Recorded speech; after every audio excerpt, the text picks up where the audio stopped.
Hello everyone, good evening. In mechanics, we were discussing about a body placed on a inclined plane.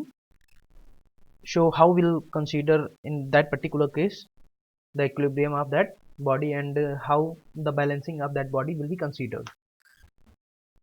अब बात करते हैं inclined plane में, जिसमें हम बात कर रहे थे कि डिफरेंट केसेस देख रहे थे कि कब हमारी बॉडी अगर किसी पैरेलल प्लेन पे रखी हुई है या किसी हॉरिजॉन्टल प्लेन पे रखी हुई है, उस केस में हम बॉडी का इक्विलिब्रियम किस तरीके से फ्रिक्शन काम करेगा, ठीक है, फ्रिक्शन फोर्स किस तरीके से कार्य करेगी या किसी बॉडी को हमको मूव कराने के लिए मिनिमम रिक्वायर्ड फोर्स कितनी चाहिए होती है, ये चीज़ें हमने हॉरिजॉन्टल प्लेन पे डिस्कस करी थी। उसके बाद जो है हम इंक्लाइन प्लेन पे डिस्कस कर रहे थे। तो इंक्लाइन प्लेन पे जो है कई केसेस बनते हैं, जिसमें से जो हमने डिस्कस करा था प्रीवियस लेक्चर्स में।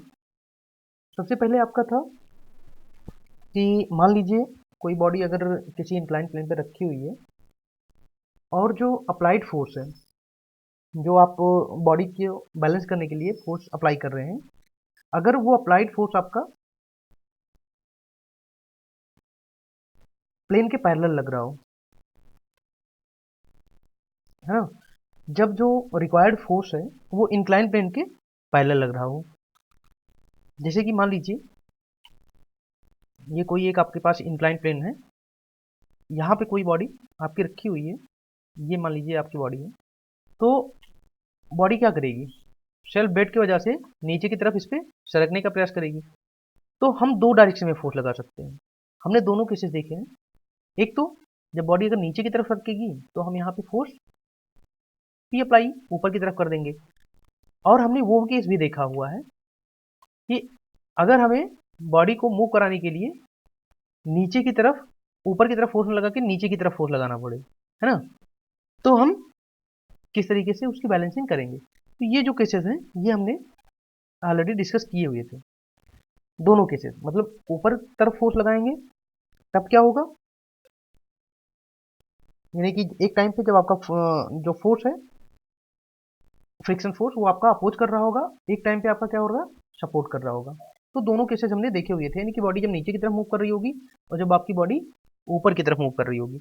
उसके अलावा बात करें तो दूसरा केस जो हमने देखा था, दूसरा केस था हमारा कि जो अप्लाइड फोर्स है वो इस जो इंक्लाइन प्लेन है उस इंक्लाइन प्लेन के पैरेलल ना लगकर अप्लाइड फोर्स हमारी क्या हो, उस प्लेन के जो आपका जिस प्लेन पे वो इंक्लाइंड है दैट इज आपका हॉरिजॉन्टल प्लेन के, उस हॉरिजॉन्टल प्लेन के पैरेलल अगर हमारी फोर्स लग रही हो, वो वाला केस हम कंसीडर कर रहे थे। मान लीजिए ये आपका कोई प्लेन है जो कि ये इंक्लाइन प्लेन आपका हो गया, है ना, मान लीजिए ये आपका एक्स है, ये आपका इंक्लाइन प्लेन है, ठीक है, और यहाँ पे ये मान लीजिए जेड प्लेन है, ठीक है, ये आपका हॉरिजॉन्टल प्लेन है। तो पहले केस जो हमने कंसीडर करा था वो था कि जो हमारी फोर्स बैलेंस करने के लिए हम फोर्स लगा रहे हैं वो इस जो इंक्लाइन प्लेन है इसके पैरेलल हो, ठीक है। दूसरा केस हमारा था कि जो इंक्लाइन प्लेन है जो इस पे बॉडी रखी हुई है उसको बैलेंस करने के लिए जो हम फोर्स लगा रहे हैं वो आपका हॉरिजॉन्टल प्लेन जो जेड प्लेन है इसके पैरेलल हो। तो अगर हम इस केस को कंसीडर करते हैं, यानी कि जो हमारी फोर्स है वो जेड प्लेन के पैरेलल हो यहाँ पे, तो इसमें दो केस बनते हैं। पहला केस जो हमने पढ़ा था कि जो आपकी बॉडी है वो क्या करे, नीचे की तरफ फिसले। तो उस केस में क्या होता था, जब बॉडी नीचे की तरफ फिसलेगी तो हमारा एक फ्रिक्शन फोर्स क्या होगा, ऊपर की तरफ लगेगा, है ना। ये आपका जो आपकी फ्रिक्शन फोर्स होती है एफ, ये क्या करेगी, ऊपर की तरफ लगेगी, ठीक है। और ये आपका लोड है, मान लीजिए आपने पी लोड अप्लाई किया हुआ है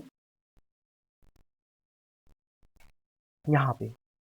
तो अगर बात करेंगे, देखिए ये दोनों लाइन पैरेलल हैं, ये एंगल भी सेम ही होगा। मान लीजिए एंगल अगर थीटा है तो हमारा, मान लीजिए एंगल थीटा है, तो चूंकि पी जो फोर्स है इसी प्लेन के पैरेलल लग रही है तो एंगल भी हमारा क्या होगा, थीटा होगा। अब अगर दूसरा केस कंसीडर करें तो दूसरे केस में क्या था कि ये जो फ्रिक्शन फोर्स है, यानी कि जो दूसरा केस हम हमारे पास है वो है कि मान लीजिए अगर बॉडी ऊपर की तरफ चलने लगे, ऊपर की तरफ अगर इनकेस मूव करने लगे, तो उस केस में क्या होगा। तो दूसरा केस जो है वो अभी हमें डिस्कस करना है। पहला केस जो है हम देख चुके थे, एक बार अगर कहिए तो आपको मैं दोबारा से रिमाइंड करा देता हूँ कि पहले केस में हम किस तरीके से बैलेंस करते थे फोर्सेस को। तो यहाँ पे जो फोर्स है, फ्रिक्शन फोर्स ऊपर की तरफ लगेगा। इस पी का कंपोनेंट, अब बात करें ये एंगल आपको थीटा है, तो अगर हम इस पी को रिजॉल्व करें तो एक परपेंडिकुलर टू दिस प्लेन एक फोर्स लगेगी, ठीक है, ये हो गई। और एक आपकी फोर्स क्या होगी, पैरेलल टू दिस प्लेन।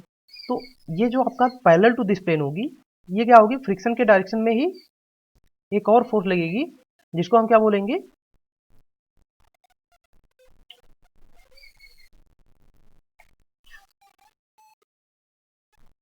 और सॉरी, ये जो पी का कंपोनेंट होगा, एक तो आपका ये हो गया, इसको क्या बोलेंगे, पी साइन थीटा, है ना। रिजोल्यूशन में मैंने बताया था ना कि जिसके पास जिधर क्या नाम है आपका थीटा होता है उधर कॉस होता है, और जिधर थीटा नहीं होता है उधर क्या होता है, साइन कंपोनेंट होता है, ठीक है। तो यहाँ पे हो गया पी साइन थीटा, ये कंपोनेंट आपका इधर हो गया, और यहाँ पे लग जाएगा आपका P cos theta. I hope आप लोग को रिजोल्यूशन जो है फोर्स का अच्छे से समझ में आ गया होगा। अगर कोई डाउट है तो आप प्लीज़ जो है विदाउट एनी हेजिटेशन आप कॉल करके पूछिए, ठीक है। बहुत इजी सा है। अगर आप रेजोल्यूशन ही नहीं कर पाएंगे फोर्स का कि किस तरीके से हमें एज पर आवर रिक्वायरमेंट जो है हम फोर्सेस को क्या करते हैं, रिजॉल्व कर लेते हैं। Parallel to plane, perpendicular to plane, अगर हमें एंगल पता है उस केस में क्या होता है, हमारा जो बैलेंसिंग है वो पैरेलल टू प्लेन और परपेंडिकुलर टू प्लेन हो जाती है। दो क्वेश्चन मिलती हैं, दो अननोन रहते हैं, तो हम आसानी से सॉल्व करके क्वेश्चन को निकाल लेते हैं। उसके अलावा आपको पता है रिएक्शन फोर्स क्या होगी, आपके reaction force perpendicular to plane लगेगी, है ना, आउटवर्ड। तो ये मान लीजिए आपकी नॉर्मल रिएक्शन एम से है, ठीक है। उसके अलावा बॉडी का वेट ये आपका मान लीजिए डब्ल्यू है, ठीक है।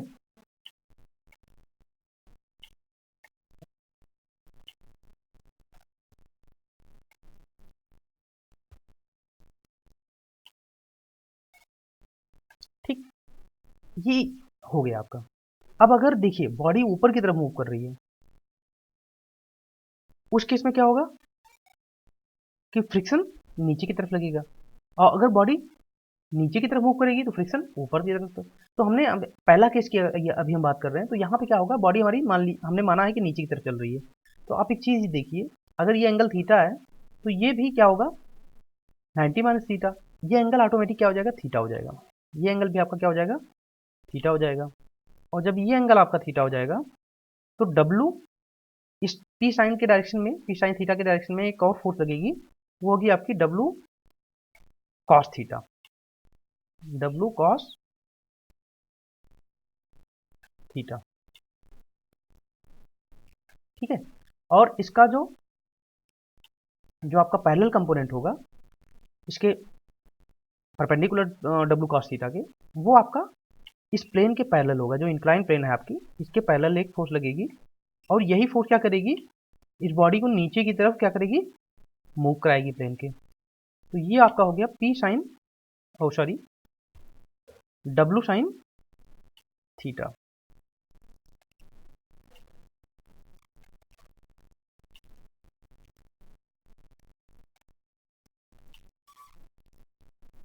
अब देखिए, अगर हम बैलेंस की बात करेंगे तो हम क्या करेंगे, फोर्सेस को दोनों डायरेक्शन में बैलेंस कर लेंगे, ठीक है।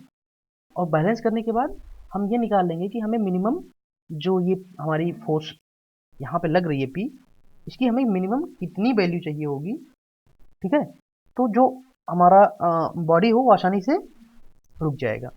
अब हम बात करते हैं सेकंड केस की। अगर हम बात करें सेकंड केस की,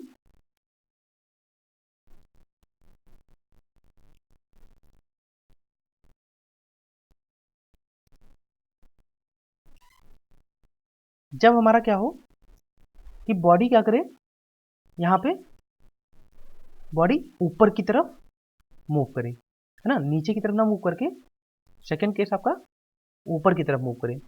तो अगर ऊपर की तरफ मूव करेगी तो आपका फ्रिक्शन फोर्स कहाँ लगेगा, सबसे पहले तो आप ये समझिए कि जो फ्रिक्शन होता है वो मूवमेंट के अगेंस्ट होता है ना, जनरली, बट हर केस की बात नहीं कर रहा हूँ। जनरली फ्रिक्शन क्या होता है, मूवमेंट के अगेंस्ट होता है, ठीक है। तो यहाँ पे आपका एक फ्रिक्शन फोर्स लगेगी और वो क्या होगी, मान लीजिए वो है आपकी स्मॉल एफ, है ना, ये आपकी फ्रिक्शन फोर्स हो गई। अब अगर हम इस पे क्या कर रहे हैं, फोर्स जो अभी हम केस ले रहे हैं वो है हॉरिजॉन्टल का, तो यहाँ पे हमने हॉरिजॉन्टल फोर्स लगाई हुई है, मान लीजिए ये है पी। इसके अलावा एंगल आपको दिया ही है, ये एंगल आपका कितना है, थीटा। अब देखिए ये एंगल भी आपका थीटा होगा, अभी बताया था आपको, ठीक है। तो ये एंगल आपका थीटा हो गया। अब इसका कंपोनेंट आप लेंगे तो जैसा कि अभी हम बात कर चुके थे, ये क्या हो जाएगा, पी कॉस थीटा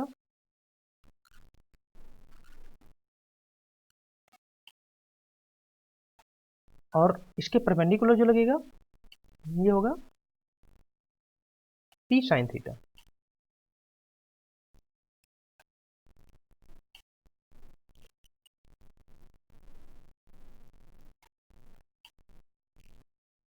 ठीक है, ये दो कंपोनेंट हो गए। उसके अलावा आपका बॉडी वेट जो होगा वो वर्टिकली डाउनवर्ड कार्य करेगा। तो अगर हम वर्टिकली डाउनवर्ड की बात करें, मान लीजिए ये डब्लू है आपका, तो इसका भी एक कंपोनेंट आएगा और ये क्या होगा यहाँ पे, डब्लू कॉस थीटा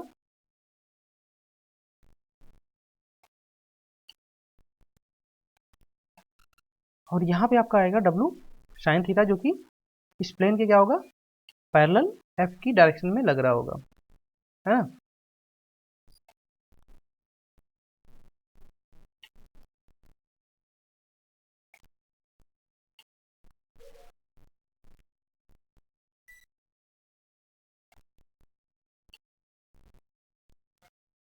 यही फोर्स क्या करेगा, ये फोर्स भी आपका क्या करेगा, इस मोशन का अपोज करेगा। अब अगर हम बात करें, ये हो गया हमारा टोटल फ्री बॉडी डायग्राम, जब हमारी बॉडी क्या कर रही है, ऊपर की तरफ मूव कर रही है ना, हमारी बॉडी ऊपर की तरफ मूव कर रही है। अब आइए कंसीडर करते हैं, देखते हैं कि किस तरीके से हम आगे के इक्वेशन को सॉल्व करते हैं।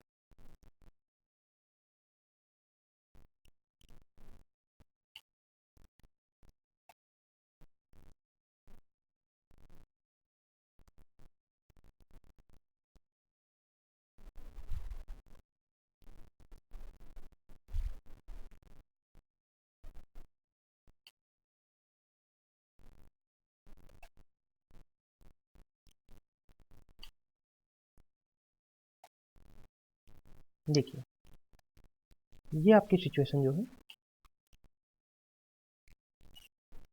अभी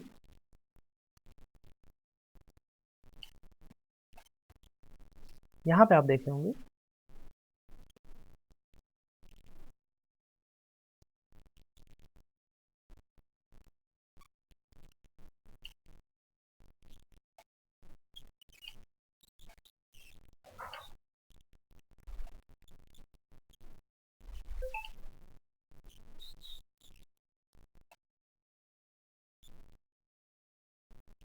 चलिए देखिए सेम यही सिचुएशन जो है आपकी यहाँ पे मेंशन है।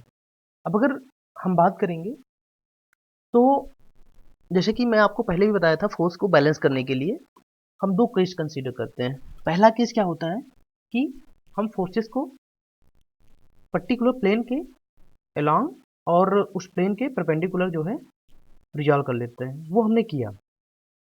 अब इसके बाद बात करें तो यहाँ पे आप देख रहे होंगे, अगर सबसे पहले हम फोर्स को बैलेंस करते हैं वर्टिकल, एक चीज यहाँ पे आपकी मिसिंग है, नॉर्मल रिएक्शन फोर्स, ठीक है, नॉर्मल रिएक्शन फोर्स जो ये इंक्लाइन प्लेन लगाएगा अगेंस्ट द बॉडी वेट। मान लीजिए ये आपकी आर है, ठीक है, फ्रिक्शन फोर्स क्या हो जाएगी, F equal to mu R. ठीक है, चलिए, तो अब अगर हम perpendicular to this plane equilibrium को कंसीडर करें तो यहाँ पे हम देखेंगे, तो अगर हम वर्टिकल में बैलेंस करेंगे तो यहाँ पे देखेंगे कि यहाँ पे आर जो है हमारा, आर इक्वल टू क्या हो जाएगा, ये आपका हो जाएगा, दो फोर्सेस यहाँ पे काम कर रही हैं, एक तो आपका पी साइन थीटा, पी का साइन कंपोनेंट, और साथ ही साथ डब्लू का कॉस कंपोनेंट, है ना। तो यहाँ से ये देखिए, यही चीज़ यहाँ पे लिखा हुआ है, यहाँ पे इन्होंने R2 माना हुआ है रिएक्शन फोर्स को, तो इन्होंने माना है डब्लू, थीटा की जगह इन्होंने अल्फा लिया हुआ है तो अल्फा ले लीजिए। तो वेट आपका जो है W cos alpha plus P sine alpha, तो हमने क्या लिया है, पी साइन थीटा और डब्लू कॉस थीटा, सेम चीज़ है, दैट मेक्स नो डिफरेंस। उसके अलावा बात करें, ये आपका आ गया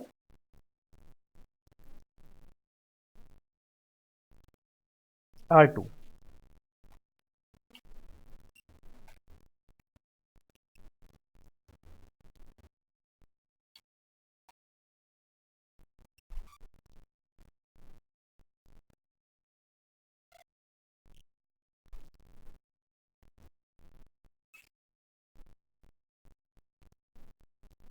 देखिए अब बात करते हैं हॉरिजेंटल में, तो ये तो R2 आपको मिल गया एक पहली इक्वेशन मान लीजिए, या सेकंड मान लीजिए, कोई दिक्कत नहीं। उसके बाद हॉरिजेंटल में फोर्स को बैलेंस देखेंगे, तो हॉरिजेंटल मतलब कि that is parallel to this incline plane. अब अगर इस इंक्लाइन प्लेन की बात करें तो यहाँ पे क्या क्या बैलेंस कर रहा है, आपका जो पी कॉस अल्फा है वो तो ऊपर की तरफ लग रहा है ना, और यही फोर्स क्या कर रहा है, बॉडी को ऊपर की तरफ ड्रैग कर रहा है, खींच रहा है ना। नीचे की तरफ क्या लग रहा है, आपका डब्लू साइन थीटा या अल्फा कह लीजिए, है ना, plus friction force that is mu into R. तो यहाँ पे वही चीज आपको लिखी हुई है, पी साइन और P cos theta equal to W sine theta या sine alpha plus friction force. Friction force की वैल्यू क्या होती है, mu into R, that is limiting friction. Limiting friction ही लगेगा क्योंकि बॉडी हमारी मूव करना स्टार्ट कर चुकी है। तो यहाँ से आपको क्या मिल जाएगा, R2 बराबर डब्लू कॉस अल्फा प्लस, अब R2 की वैल्यू आप क्या करिए, यहाँ पे पुट कर दीजिए म्यू R2 में। ठीक है, तो अगर आप R2 की वैल्यू यहाँ पे रखेंगे म्यू R2 की जगह, तो आपका क्या हो जाएगा, ये W cos alpha plus P2 sine alpha. अब बात करें म्यू, तो म्यू आपको जैसे कि आपने अभी पहले दो केसेस में देखा हुआ, mu equal to ten five sine five by cos five, उस फॉर्म में रखेंगे, और रखने के बाद इक्वेशन को सॉल्व करेंगे तो आपको P2 बराबर क्या मिल जाएगा, ये वैल्यू यानी कि P2 बराबर W tan alpha plus five. ठीक है, तो इस तरीके से जो है आप जो हॉरिजॉन्टल प्लेन पे अगर फोर्स आपकी जो इंक्लाइन प्लेन पे लगने वाली बॉडी पे जो फोर्स है वो हॉरिजॉन्टल प्लेन के पैरेलल हो, तो आप उस पे बेस्ड क्वेश्चन को किस तरीके से सॉल्व कर सकते हैं। अब आइए कुछ एग्जांपल जो है हम इन्हीं क्वेश्चन उस पे बेस्ड जो अभी हमने टॉपिक्स पढ़ी हैं उस पे बेस्ड एक दो एग्जांपल जो आपके अनसॉल्व एग्जांपल है वो देखते हैं।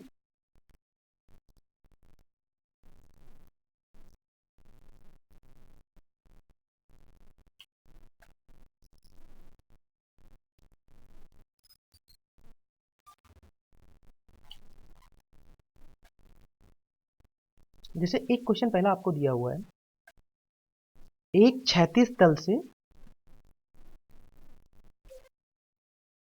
दिया हुआ है, एक क्षैतिज तल पर 37 यानी कि 3712.3 यानी कि 3712.3 न्यूटन पिन का फोर्स जो है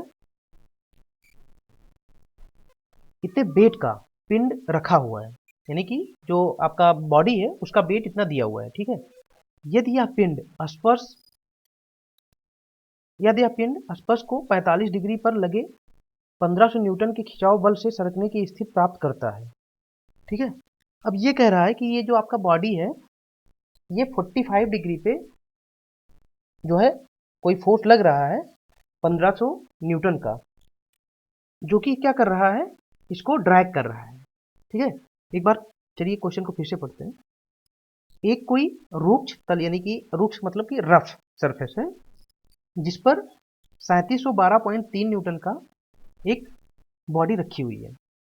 कह रहा है कि यदि यह पिंड यानी कि बॉडी स्पर्श बल से 45 डिग्री के कोण पर लगे 1500 न्यूटन के खिंचाव बल से सरकने की स्थिति को प्राप्त होता है, यानी कि इतना जो है, ये इतना फोर्स जो है 1500 न्यूटन का, ये आपका 45 डिग्री पर इस बॉडी पे कार्यरत है ना। और ये क्या कर रहा है कि बॉडी को खींच रहा है, ड्रैग कर रहा है, तनाव पैदा कर रहा है। तो इस स्थिति में आपको क्या करना है कि जो ये बॉडी है और सरफेस, उसके बीच का जो है आपको फ्रिक्शन कोफिशिएंट निकालना है, घर्षण गुणांक आपको पता करना है। साथ ही साथ कह रहा है यह भी गणना कीजिए कि 45 डिग्री के ही कोण पर संयोजित कितने धकेल, अब देखिए वहां पे खिंचाव बल था, यहां पे आपको क्या कह रहा है, धकेल कह रहा है। कितने धकेल, यानी कि यहाँ पे आपका क्या होगा, टेंसाइल फोर्स ना होकर कंप्रेसिव होगा, है ना, बॉडी को ढकेल रहा होगा।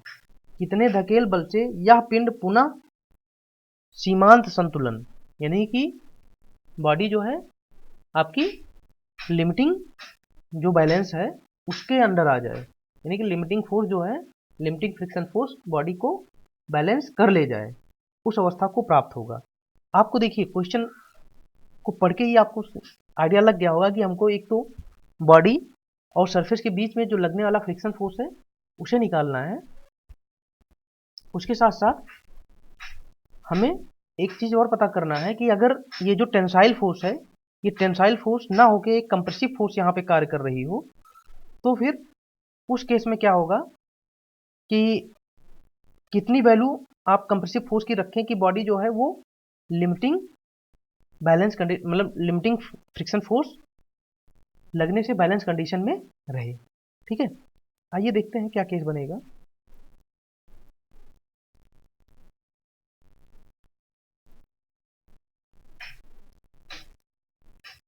चलिए, तो एज पर स्टेटमेंट हम सबसे पहले देखते हैं। मान लीजिए ये कोई हमारे पास, ये हमारे पास एक बॉडी रखी हुई है। अब इस बॉडी पे कह रहा है कि जो फोर्स लग रहा है वो कितने 45 डिग्री पे लग रहा है ना, ये दिया हुआ है 45 डिग्री पे एक टेंसाइल फोर्स लग रहा है, मतलब कि बॉडी को खींचने वाला फोर्स लग रहा है। तो एक हम 45 डिग्री पे एक फोर्स मान लीजिए ड्रॉ करते हैं, ये आपका फोर्स है। ठीक है, मान लेते हैं कि ये हमारा जो हॉरिजॉन्टल से 45 डिग्री पे जो फोर्स है वो लग रहा है।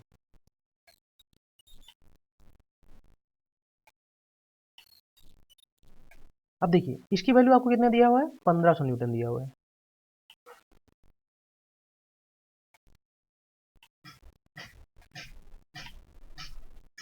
ठीक है,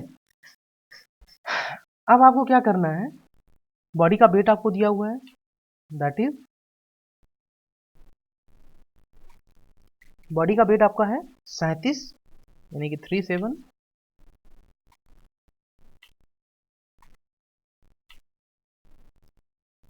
12.3, ये आपका बॉडी वेट है। उसके अलावा आपको क्या करना है कि बॉडी क्या है, जब हम ये प्रूफ को सप्लाई करते हैं बॉडी मूव करना स्टार्ट कर देती है, तो हमें क्या करना है कि म्यू की वैल्यू निकालनी है, यानी कि फ्रिक्शन कोफिशिएंट की वैल्यू निकालनी है। तो मान लीजिए कि बॉडी हमारी राइट डायरेक्शन में मूव करना स्टार्ट करी, मानना क्या है, फुल फोर्स है, राइट डायरेक्शन में ही मूव करेगी। ठीक है, तो यहाँ पे फ्रिक्शन फोर्स कितना लगेगा, limiting friction mu into N. N हमारा क्या है, नॉर्मल फोर्स। नॉर्मल फोर्स क्या होगी, बॉडी वेट के अगेंस्ट में लगेगी, है ना। तो ये मान लीजिए हमारा नॉर्मल फोर्स एन है। अब इसका कंपोनेंट 1500 का एक कंपोनेंट यहाँ पे लगेगा। अब मान लीजिए ये क्या है, आपका लोड पी दिया हुआ है। ठीक है, तो इसको आप रिजॉल्व करेंगे तो एक तो इस डायरेक्शन में आपका लगेगा जो कि बॉडी को मूव कराएगा, पी cos 45।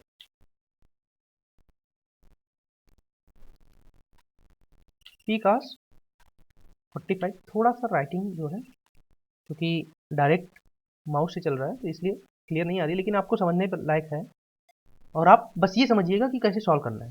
ठीक है, P cos 45 हॉरिजॉन्टली लग रही है और एक इसका साइन कंपोनेंट लगेगा P sin 45।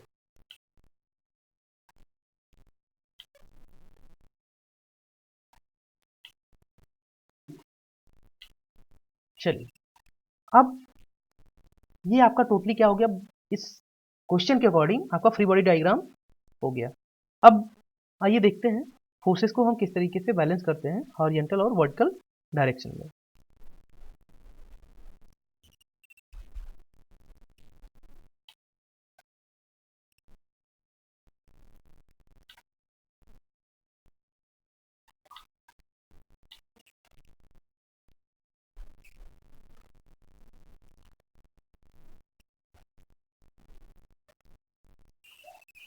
देखिए, हमने सबसे पहले क्या किया कि आपको पता है फ्रिक्शन फोर्स बराबर क्या होता है, म्यू एन, ये हमने लिखा। ठीक है, अब बात करते हैं फोर्स के बैलेंसिंग की। तो वर्टिकल डायरेक्शन में अगर हम बैलेंसिंग देखें, बैलेंस करें, तो ये आपका P sin 45 प्लस आपका नॉर्मल फोर्स भी लग रहा है ना, ये किसके बराबर होगा, आपके इस जो वेट आपका दिया हुआ है दैट इज W, इसके बराबर होगा। ये मान लीजिए वेट आपका W है 37.12.3, तो आप यहाँ पे लिखिए W बराबर 1500 sin 45, P की वैल्यू 1500 है, sin 45 प्लस N। अब यहाँ से आप देखेंगे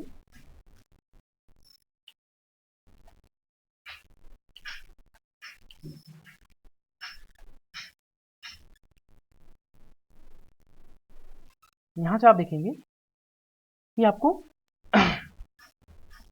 जो है दो अननोन मिल रहे हैं। एक तो आपको नॉर्मल फोर्स नहीं पता है, ठीक है, एन की वैल्यू नहीं पता है, और आपको डब्लू जो कि ये दिया हुआ है, तो आप डब्लू यहाँ पे रखिए। डब्लू रखेंगे तो आपको एन की वैल्यू यहाँ से मिल जाएगी, दैट इज 37.12.3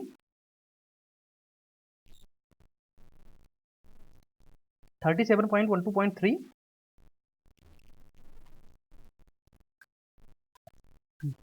है ना। अब इसको आप क्या करेंगे, यहाँ से माइनस करेंगे 1500 sin 45 की वैल्यू 1/√2 और यहाँ से आपको नॉर्मल फोर्स 2651.48 मिल जाएगी। ठीक है, अब ये नॉर्मल फोर्स आपको मिल गई, तो अब हम बात करते हैं हॉरिजॉन्टल बैलेंसिंग की। हॉरिजॉन्टल बैलेंसिंग की बात करेंगे तो P cos 45 बराबर क्या हो जाएगा, म्यू इंटू एन। तो P की वैल्यू 1500 है ही है, cos 45 की वैल्यू आपको पता है 1/√2 होती है, रख दीजिएगा। म्यू हमको निकालना है और n की वैल्यू हमको यहाँ से क्या पता चल गई 2651.48।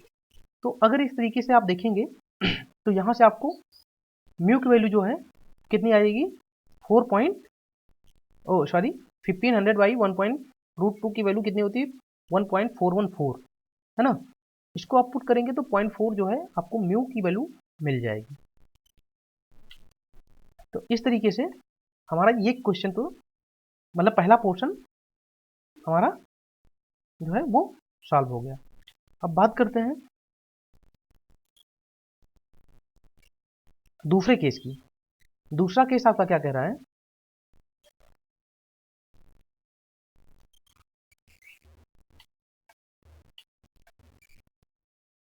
दूसरा केस आपका कह रहा है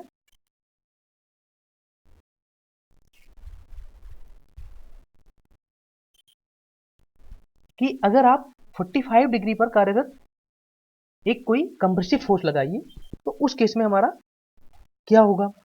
ठीक है, उस फोर्स की वैल्यू क्या होगी कि बॉडी जस्ट जो है वो बैलेंस कंडीशन में दैट इज मूव ना करे। तो अगर हम इस केस की बात करें तो यहाँ पे जैसे आपने लगाया था वहां पे तो फोर्स की डायरेक्शन क्या थी, अवे द बॉडी थी। इस बार क्या होगी, टुवर्ड्स द बॉडी होगी, मतलब कि ये बॉडी को यहाँ पे कंप्रेस कर रहा है। अब सिंपल सी बात है कि मान लीजिए ये P आपको बॉडी को कंप्रेस कर रहा है, तो इसका कॉस कंपोनेंट और साइन कंपोनेंट दो में आप रिजॉल्व करेंगे, तो ये इसका जो साइन कंपोनेंट आएगा उसकी डायरेक्शन क्या होगी, उल्टी होगी। पिछली बार क्या थी, ये रिएक्शन नॉर्मल रिएक्शन के डायरेक्शन में था, इस बार क्या होगा, ये नॉर्मल रिएक्शन के डायरेक्शन में ना होकर बेट के डायरेक्शन में होगा, है ना। तो इस तरीके से आप क्या करेंगे, फोर्स को अप्लाई करेंगे। अब ये क्या करेगा, देखिए पिछली बार जो फोर्स लगी थी टेंसाइल फोर्स, वो बॉडी के अवे लगी थी, तो वो बॉडी को उसका जो पी कॉस 45 कंपोनेंट था वो बॉडी को राइट हैंड डायरेक्शन में खींच रहा था। इस बार जो होगा पी कॉस कंपोनेंट, पी का कॉस कंपोनेंट ये क्या करेगा, ये आपके बॉडी को लेफ्ट हैंड डायरेक्शन में फोर्स करेगा। आइए एक बार डिस्कस करते हैं कैसे करेगा।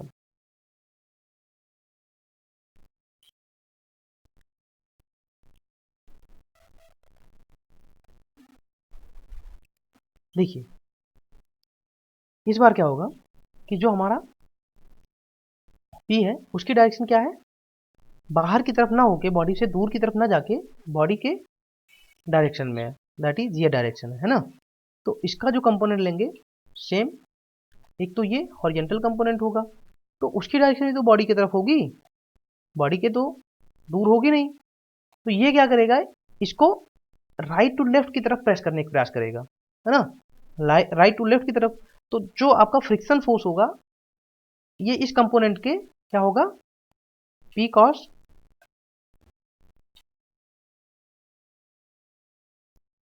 45 पे क्या होगा, अपोजिट फ्रिक्शन फोर्स ही तो लगेगी, है ना। ये फ्रिक्शन फोर्स क्या करेगी, इसके मूवमेंट का ही तो अपोज करेगी। तो फ्रिक्शन फोर्स जो आपकी यहां पे लग रही होगी दैट इज स्मॉल एफ, इसकी डायरेक्शन क्या होगी, just opposite to movement of this force. आइए अब इतना आपको आई होप समझ में आया होगा, यही चीज यहाँ पे लिखी हुई है। तो अगर हम बात करेंगे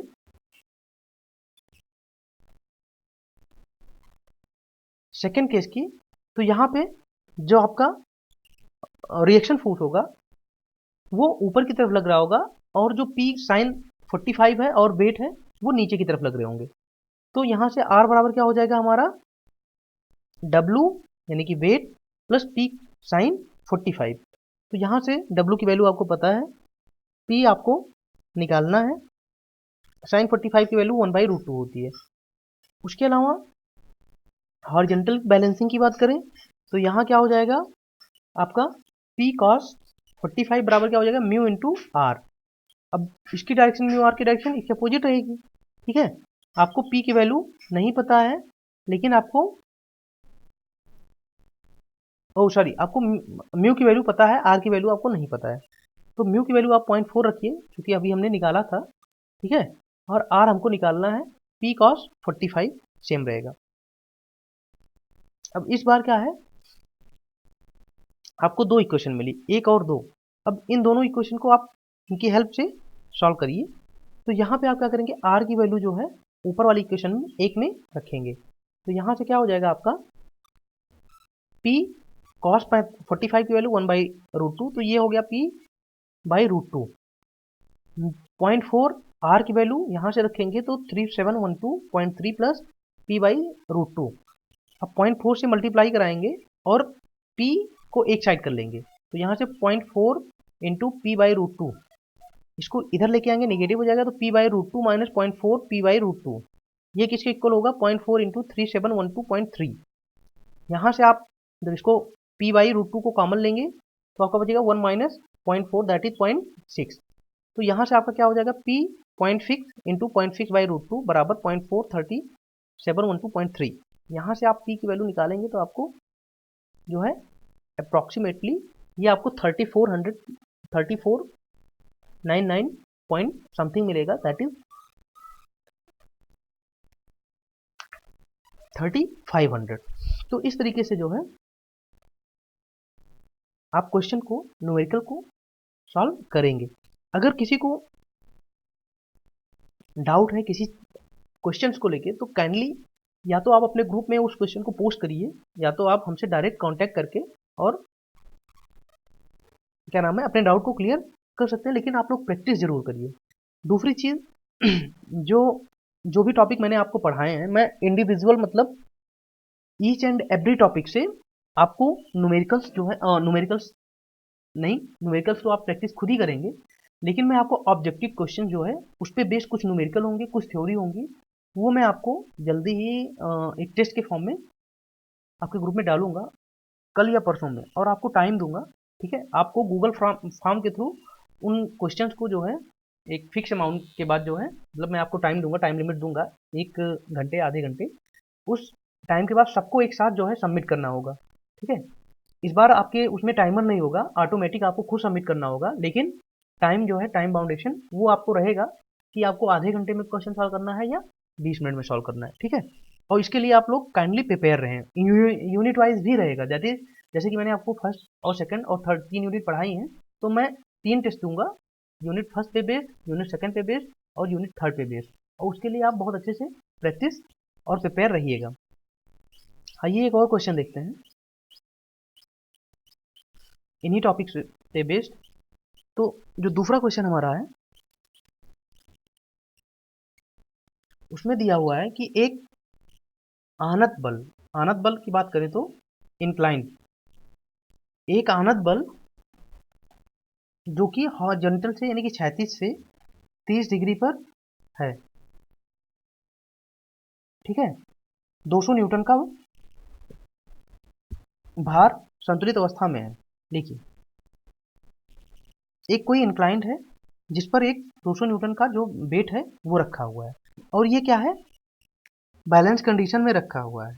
अब कह रहा है कि यदि फ्रिक्शन कॉफिशिएंट 0.25 न्यूटन है, ओ सॉरी 0.25 है, तो भार को संतुलित रखने के लिए न्यूनतम बल ज्ञात कीजिए।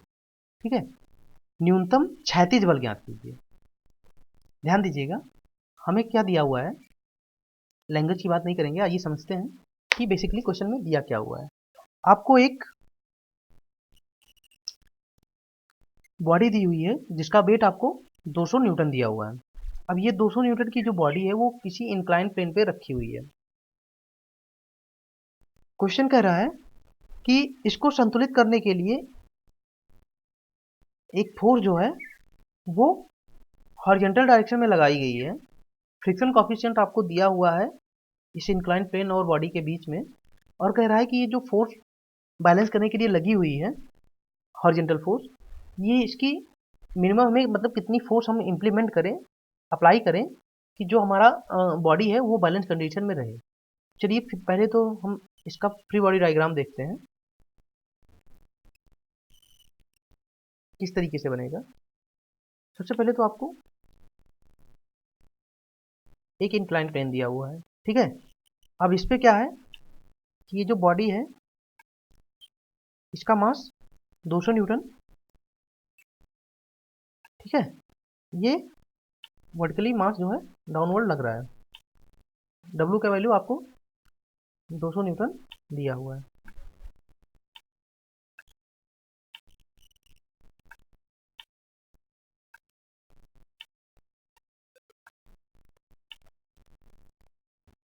ठीक है,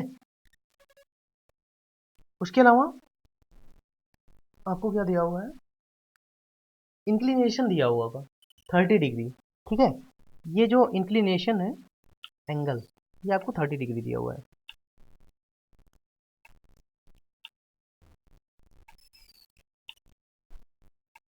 ठीक है, कह रहा है कि एक हॉरिजॉन्टल फोर्स लग रहा है, ये कितना मिनिमम फोर्स लगे कि बॉडी हमारी क्या रहे, बैलेंस रहे। आपको यहाँ पे म्यू दिया हुआ है,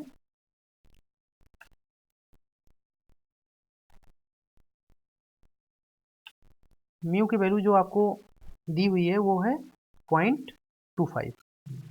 म्यू 0.25 मतलब कितना हो गया, 1/4। चाहे आप 0.25 लिख लीजिए, चाहे 1/। ठीक है, इतना चीज आपको दिया हुआ है।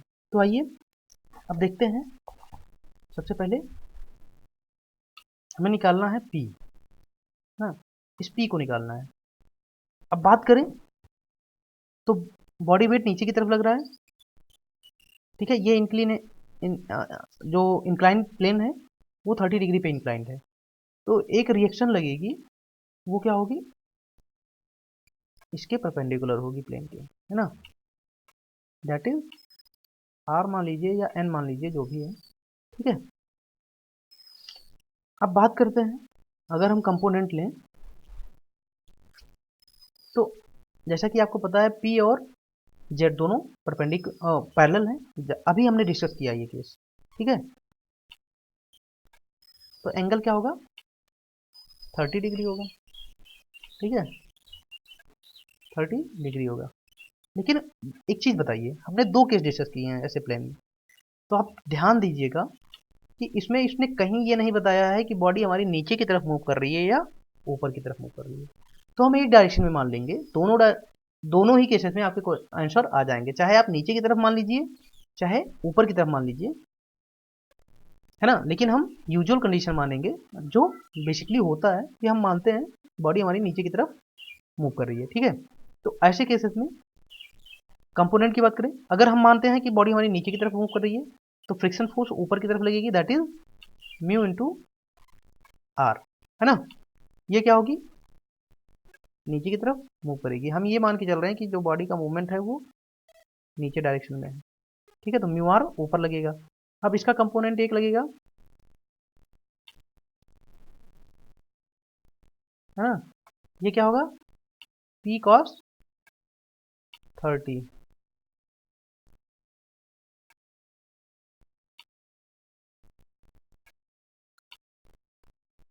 डब्लू का एक कंपोनेंट लगेगा जो कि बॉडी को नीचे की तरफ मूव कराएगा। ये क्या होगा, डब्लू साइन 30।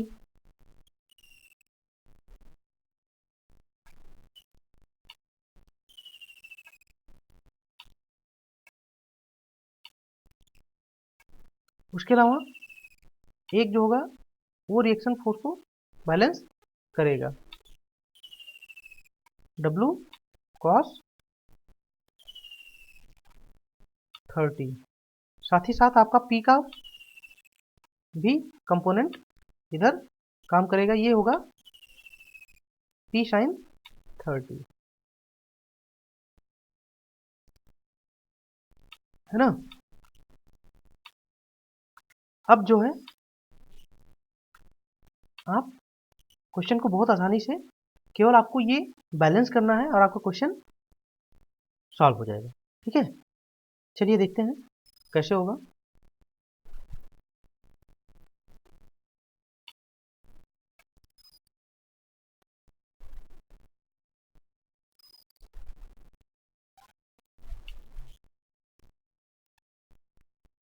देखिए यहाँ पे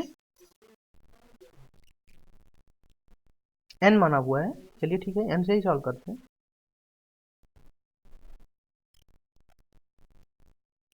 तो सबसे पहले हम क्या करेंगे, परपेंडिकुलर टू प्लेन फोर्सेस को बैलेंस करते हैं, दैट इज n। यहाँ पे अगर r की जगह n मान लीजिए तो n बराबर क्या हो जाएगा हमारा, w cos 30 plus p sin 30, है ना। p sin 30 plus w cos 30। अब cos sin 30 की वैल्यू 1/2, cos 30 की वैल्यू √3/2। w आपको 200 न्यूटन दिया हुआ है, तो यहाँ से आपको इक्वेशन फर्स्ट मिल गई। अब दूसरा बात करते हैं बैलेंसिंग की, ठीक है। इसको इक्वेशन 1 मानिए, बैलेंस। अब पैरेलल टू प्लेन हम फोर्सेस को बैलेंस करते हैं। तो पैरेलल टू प्लेन केस में क्या होगा कि हम पहले से ही मान के चल रहे हैं कि बॉडी हमारी नीचे की तरफ मूव कर रही है, तो इसलिए जो फ्रिक्शन फोर्स होगा ऊपर की तरफ लगेगा, है ना। तो नीचे की तरफ कौन सी फोर्स लग रही है, parallel to plane W sin 30। W sin 30 हमने यहाँ पे लिखा, बराबर क्या हो जाएगा, P cos 30 plus mu into N या म्यू इंटू आर, है ना। P cos 30 plus mu into R. अब ऊपर आप देखिए n की वैल्यू हमें पता है, P/2 20√3 200√3/2। इसको यहाँ पे रखिए, तो यहाँ से आपका 200 into 1/2 plus P cos 30 mu, n की वैल्यू आपको P/2 और यहाँ से 2 से 100 कैंसिल आउट हो जाएगा, दैट इज 100√3। इसको आप आगे सॉल्व करेंगे फर्दर, तो आपको चूंकि P निकालना है, म्यू की वैल्यू 1/4 दिया हुआ है ना। तो आप यहाँ से सॉल्व करेंगे तो P बाई, ये आपका आ जाएगा P, ये देखिए P√3/2 प्लस 1/4 P/2। ये तो P एक साइड हो गया क्योंकि हमें P ही निकालना है।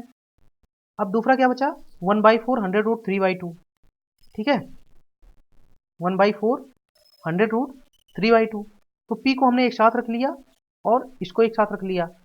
अब यहाँ पे W की वैल्यू आपको 200 दी हुई है, तो इसको सॉल्व करेंगे तो 100 आ जाएगा, क्योंकि 2 से 200 कट जाएगा।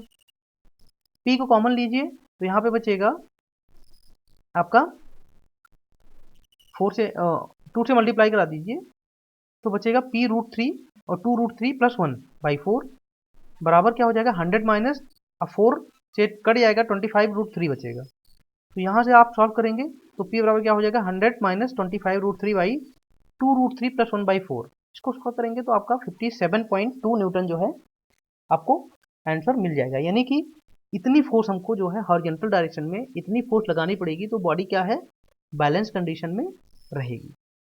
चलिए, तो इसी तरीके से हम नेक्स्ट लेक्चर में भी जो हमारा नेक्स्ट केस है, अभी तक हम जो है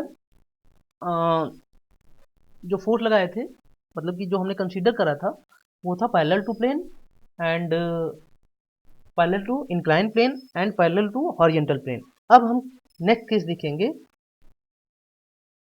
force acting on a body at incline plane at some angle. मतलब कि कोई इंक्लाइन प्लेन है, उस पर कोई बॉडी रखी हुई है, ठीक है, तो जो फोर्स लगेगा इंक्लाइन प्लेन से किसी एंगल पे लग रहा हो, तो ऐसे केसेस में हम क्वेश्चन को किस तरीके से सॉल्व करेंगे।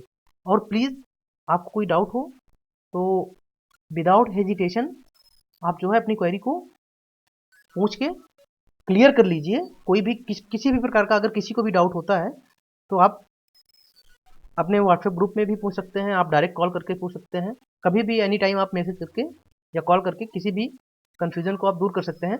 और be prepare for your test, क्योंकि अगर आप टेस्ट नहीं देंगे तो आप प्रैक्टिस नहीं कर पाएंगे, जो कि आपके क्या नाम है इस बार जो टेस्ट कंडक्ट होने हैं, जो आपके एग्जाम्स कंडक्ट होने हैं वो ऑनलाइन होने हैं। तो इसलिए आप लोग को बहुत ज़्यादा जो है ऑब्जेक्टिव क्वेश्चन को, मतलब कि हर टॉपिक से क्वेश्चन आपके आएंगे, बट क्वेश्चन का जो फॉर्मेट होगा वो आपका ऑब्जेक्टिव होगा। अब ऑब्जेक्टिव का कतई मतलब ये नहीं है कि आपके सारे क्वेश्चन जो हैं वो थ्योरी बेस आएंगे, यानी कि न्यूमेरिकल बेस नहीं होंगे, थ्योरी बेस होंगे, ऐसा कुछ नहीं है। तो इसलिए आप लोग जो है अच्छे से जो है क्वेश्चन को प्रिपेयर करिए। और जो हमारी नेक्स्ट टॉपिक है दैट इज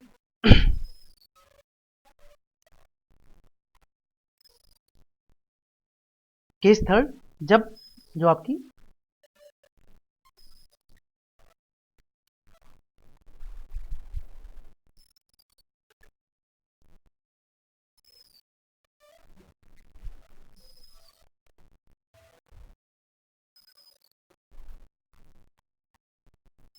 ये देखिए, जब वस्तु पर न्यूनतम आवश्यक बल नत तल से किसी कोण पर लगा हो। तो कोण की बात करें तो अभी तक नत तल से या तो पैरेलल लग रहा था, या तो ये जो आपका हॉरिजॉन्टल प्लेन है इससे पैरेलल लग रहा था।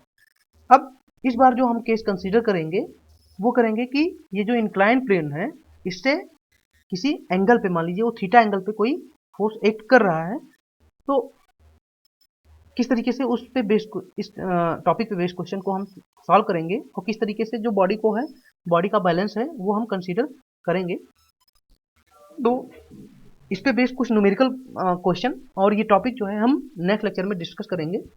साथ ही साथ आप लोग प्रिपेयर रहिएगा, मैं 1-2 दिन में ही आपके टेस्ट को जो है फर्स्ट यूनिट का टेस्ट मैकेनिक्स का वो 1-2 दिन में आपके ग्रुप में पोस्ट कर दूंगा गूगल फॉर्म के थ्रू, और आपको उसको उसी दिन सेम डे में जो है सॉल्व करके पोस्ट आपका आंसर जो है वो सबमिट करना रहेगा। चलिए, थैंक यू सो मच, मिलते हैं नेक्स्ट क्लास में।